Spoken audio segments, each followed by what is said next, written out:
We start this hour with some breaking news. I can reveal that French police have just discovered a huge cache of weapons in a migrant camp near Calais.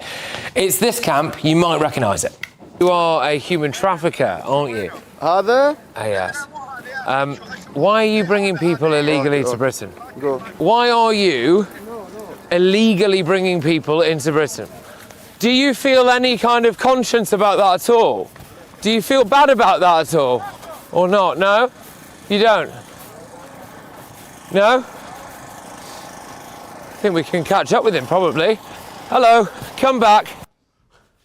Stacked here. Anyway, police found more than a dozen firearms today, and what they are also describing as, and I'm quoting French police here, weapons of war. So it turns out that people had buried guns there. The cops got a tip-off, and 250 French police officers went in today and got them. But I know what you're all thinking. Surely the French have now cleared this camp. Nope. Have they put a fence around it to stop anyone coming or going? No. But don't worry, because if any of these militants decide to come to Britain, this Labour government will sort them out. This week, the government celebrated sending a handful of illegal migrants back to France.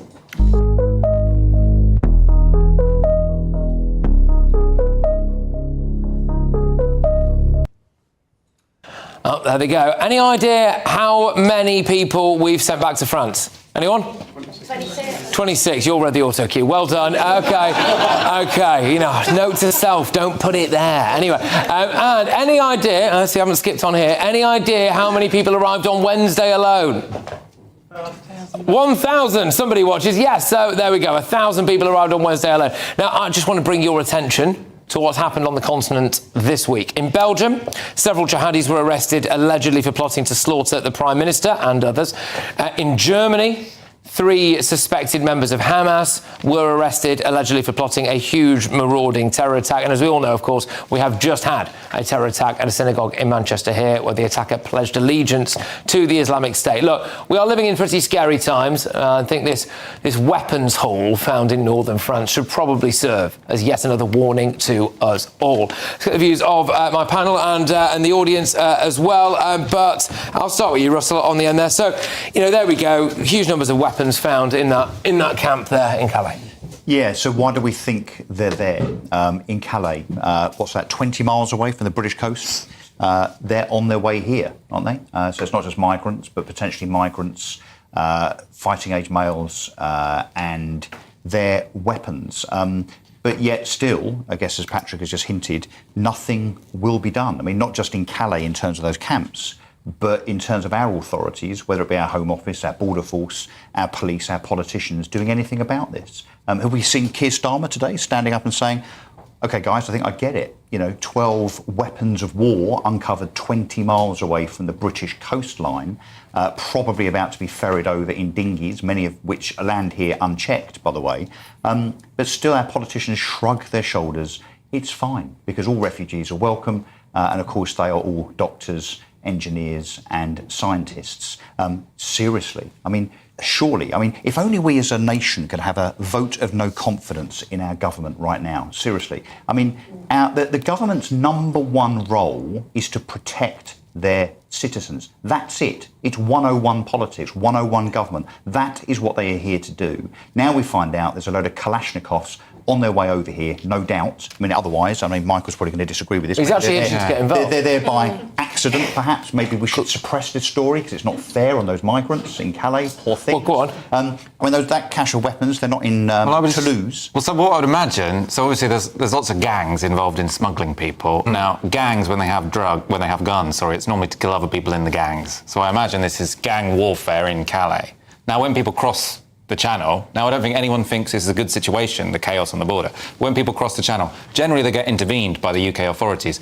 You're not going to get intervened by the UK authorities with a Kalashnikov on a dinghy. So I would suggest that this is probably a gang in Calais fighting another gang in Calais. That's all right.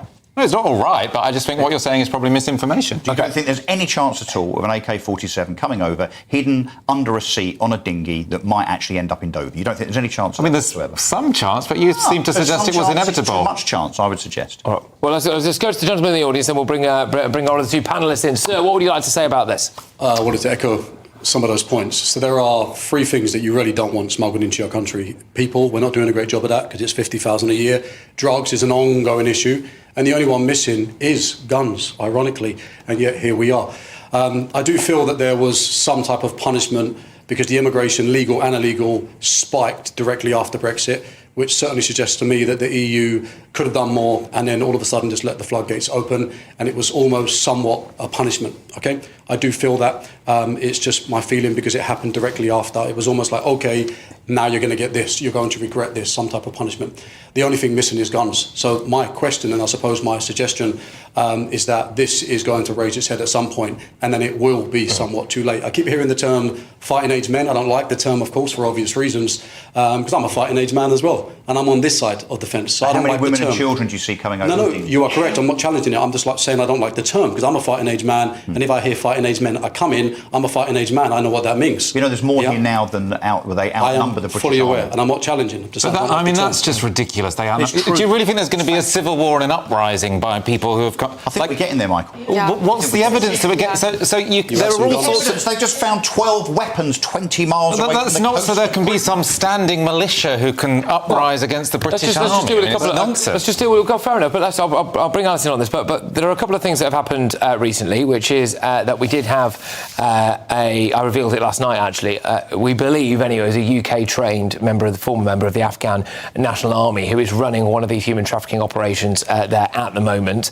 and we have had card-carrying members of terror groups who have come over in the past, and so there is an issue there. But Alice, what's your take on this weapons cache and the lack of deportations, I suppose? Yeah, I have 2 points to make. The first, in response to your question as well, is that the whole of Europe is suffering here, and I agree that the EU is absolutely not helping because, of course, they don't represent the interests of the European peoples, or the people in Italy and Sweden, whatever.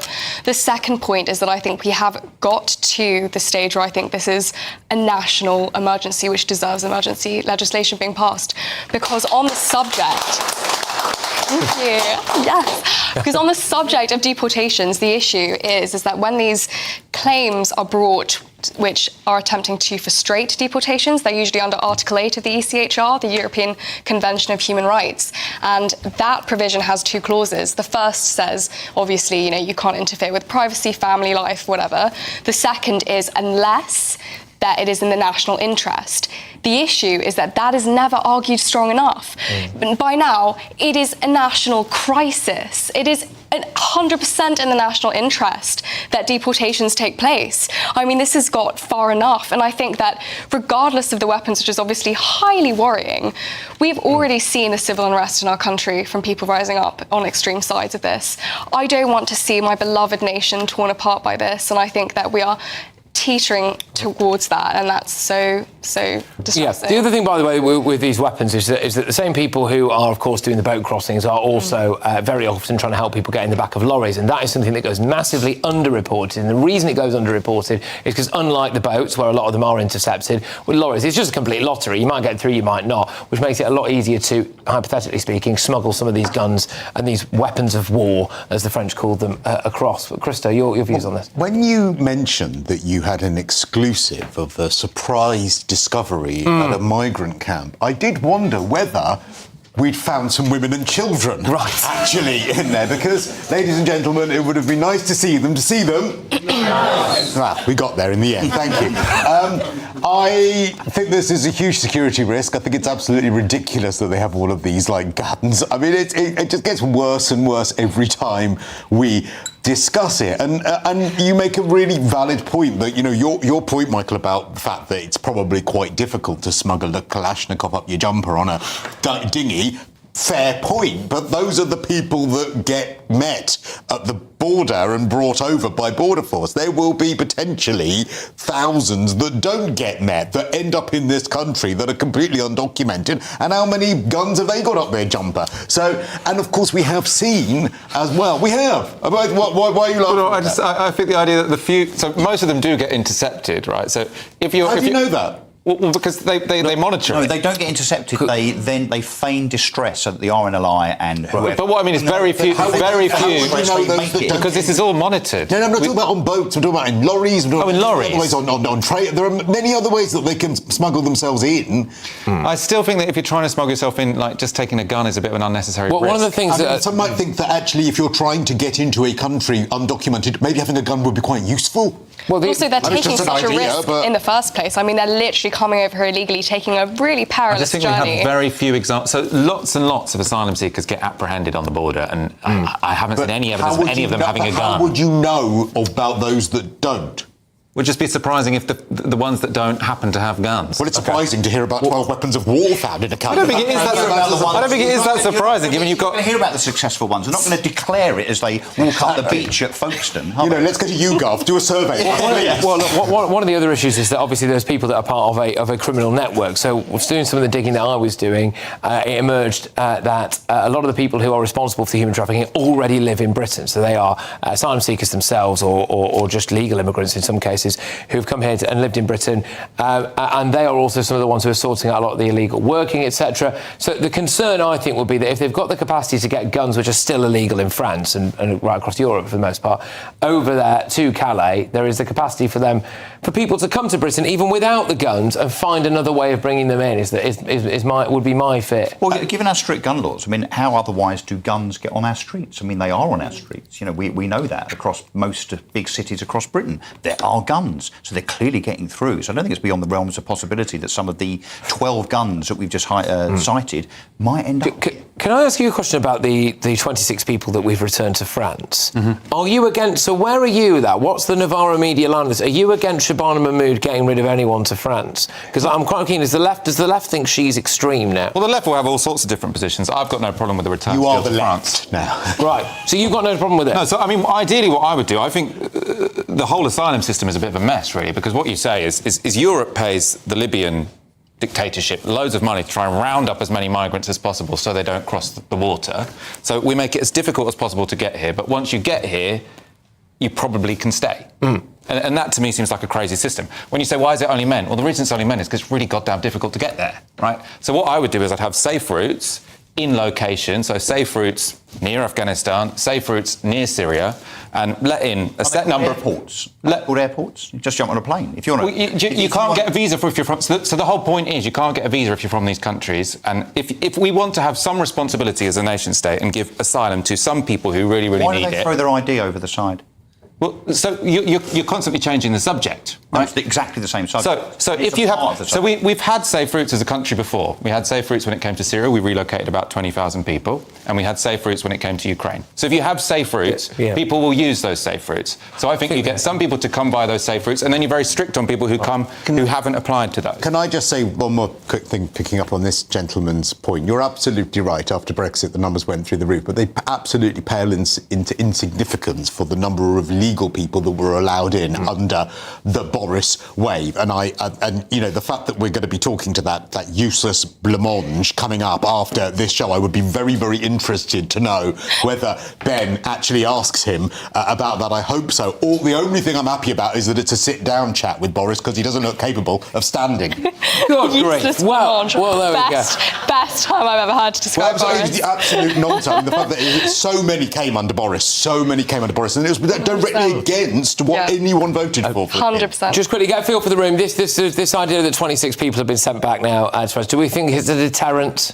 No. It's disgraceful. Disgraceful. It's disgraceful. Do you want to make a point on that, or would you like to remain slightly more anonymous? Yeah, fine, because you've not been on camera yet, so there you go. Right, disgraceful on the front row. Just very quickly, Alice, do you think this returns agreement with France that we've seen 26 people this week, 1,000 came in on Wednesday alone, going to make a blind bit of difference? Absolute joke, but it's so disrespectful to our nation.